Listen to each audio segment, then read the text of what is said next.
A heartbeat, a single pulse in the quiet before time, a breath held in the chest of the world. This is where it starts, not with a sound but with a feeling, a knowing deep in the soul of a man who saw a future written in the stars, a destiny for his daughters, not of this world but of one they would build with their own hands, their own will, their own unimaginable strength. He stood on cracked concrete under a relentless sun, and he dreamed a dream so vast it could only be filled by giants. And she was there, a small figure in the grandness of his vision. A girl with eyes that saw the truth. Her hands were meant for more than playing, they were meant for shaping the universe. Her heart was meant for more than beating, it was meant for leading a revolution. She did not know the weight of the crown she would one day wear, she only knew the feel of a racket in her hand and the sound of her father's voice, a constant hymn of belief, a liturgy of what could be. Her sister was her shadow and her light, her twin in spirit and in struggle. Together they were a constellation, a single entity of purpose and power. They trained not as children play but as warriors prepare for a war the world did not yet know was coming. Every swing was a declaration, every sprint a promise, every drop of sweat a sacred offering to the god of their own potential. The blisters on their palms were the first words in an epic poem that would take a lifetime to write. The world outside their sanctuary was a foreign country, a land of strange customs and colder people. It spoke a language of limitation and fear. It had walls built from tradition and ceilings made of glass. They entered this world not as tourists but as conquerors, their very presence a challenge to the old ways, a question that demanded a new answer. The resistance was immediate, it was in the whispers, in the turned backs, in the articles that dissected their bodies instead of their brilliance. They were too much of everything, too strong, too fast, too black, too female, too joyful in their own power. The world tried to give them a script, a role to play, the angry black woman, the quiet submissive girl. They tore up the script and wrote their own lines in the language of victory. She learned to wear the criticism like armor. She learned to use the doubt as kindling for the fire inside her. The first wins were sweet, not for the trophies but for the silence they created, the momentary hush of disbelief that then erupted into a roar that was hers and hers alone. She stood on the podium, and she did not smile for them, she smiled for herself, for her father, for her sister, for the little girl on the cracked courts who knew this was only the beginning. The victories became a river, then a flood, then an ocean of achievement. She did not just break records, she shattered them. She did not just win matches, she redefined them. Her game was a force of nature, a perfect storm of power and precision and grace. She was an artist, and the court was her canvas. She painted masterpieces of athleticism that left the world breathless. But the path was not paved with gold, it was paved with thorns. There were injuries that stole her breath and losses that broke her heart. There were moments in the quiet of the night when the weight of it all felt like it would crush her. She would look in the mirror and see the scars, the tired eyes, the shoulders that carried the hopes of millions, and she would wonder if she was strong enough. And every time she found the answer was yes, she was strong enough. She was always strong enough. She would gather the broken pieces of her confidence and she would glue them back together with resilience and sheer force of will. She would return to the court not as a wounded animal but as a phoenix rising from the ashes of her own despair. Her comebacks were legends in themselves, testaments to a spirit that refused to be defeated. Then love found her not as a prize for her victories but as a solace from her battles, a partner who saw past the champion to the woman, the human being with fears and dreams and a heart that needed a home. She built a family, a sanctuary of her own, a place where she was not Serena the legend but Serena the wife, the mother, the soul.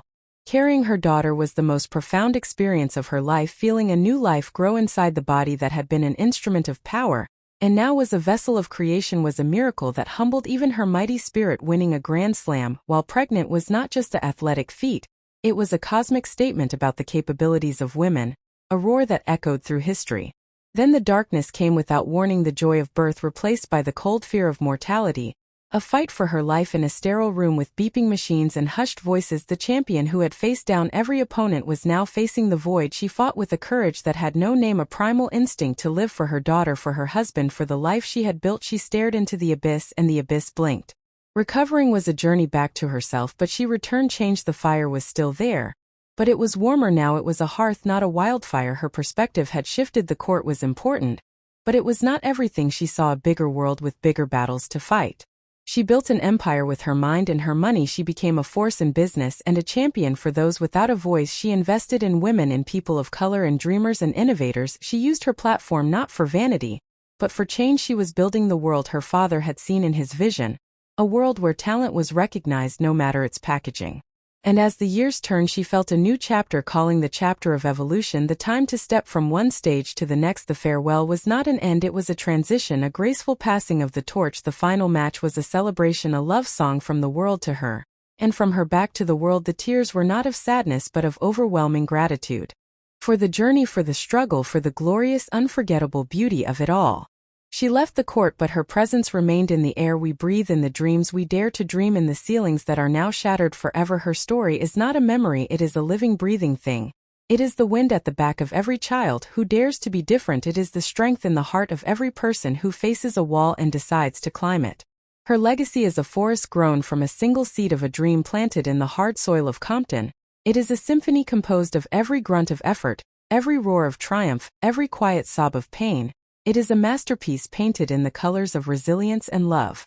So listen, you can still hear it if you are quiet. The heartbeat, the single pulse that started it all, it beats in you now, it beats in everyone who heard her story and felt their own spirit rise in response. Her storm has calmed, but the rain it brought nourishes a million new dreams, and the world is forever greener, more vibrant, more alive, because she existed, because she fought, because she loved, because she was and is and always will be Serena. The sound of a single heartbeat continues, steady and eternal, until it slowly becomes one with the silence, and so the legacy breathes. It lives in the space between heartbeats where new dreams are born. The echo of her power did not fade, it simply changed its form, becoming a light that guides, not a sun that blinds. She walks in a new garden now, one she planted with her own hands. The seeds of her struggle have become forests of opportunity for others.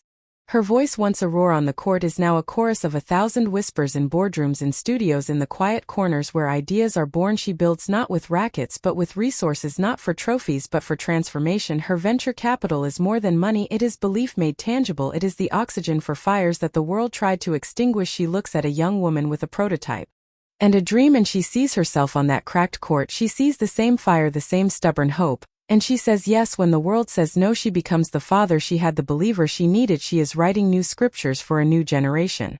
And her daughter grows in a world her mother reshaped, a world where a strong body is celebrated, not questioned, where a powerful mind is honored, not feared, where a black girl can see herself as a queen because a queen she saw first on television. Olympia's normal is what Serena fought to make possible. Her playground is the palace her mother built. Yet the warrior is still there beneath the suits and the smiles. When injustice raises its head, her eyes still flash with that familiar fire. She speaks and the ground trembles, not with the force of a serve but with the power of truth. She has traded her racket for a megaphone, but the message is the same: you will not define me, I will define myself. The arenas are different now, the battles are fought with words and policies and the relentless pursuit of equity. The crowds are different, the cheers are for laws changed, for minds opened, for lives uplifted. The victories are quieter, they don't always make the front page, but they are deeper, they are etched into the fabric of society. They are the walls she continues to tear down long after her own path was cleared. She mentors not just athletes but artists and activists and inventors. She shares not just tactics but the texture of her soul, the bruises of her journey, the formula of her resilience. She gives them the one thing she had to forge alone, the unshakable conviction that they belong.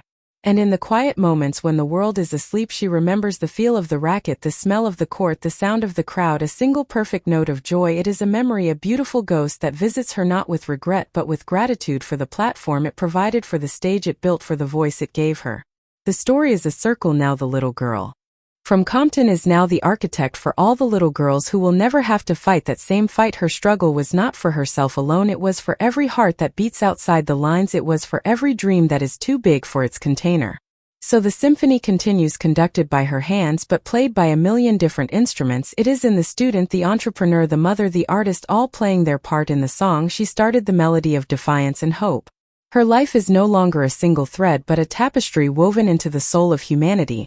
A permanent pattern of courage, a testament that one person, one relentless, unstoppable person can bend the arc of history toward justice and light.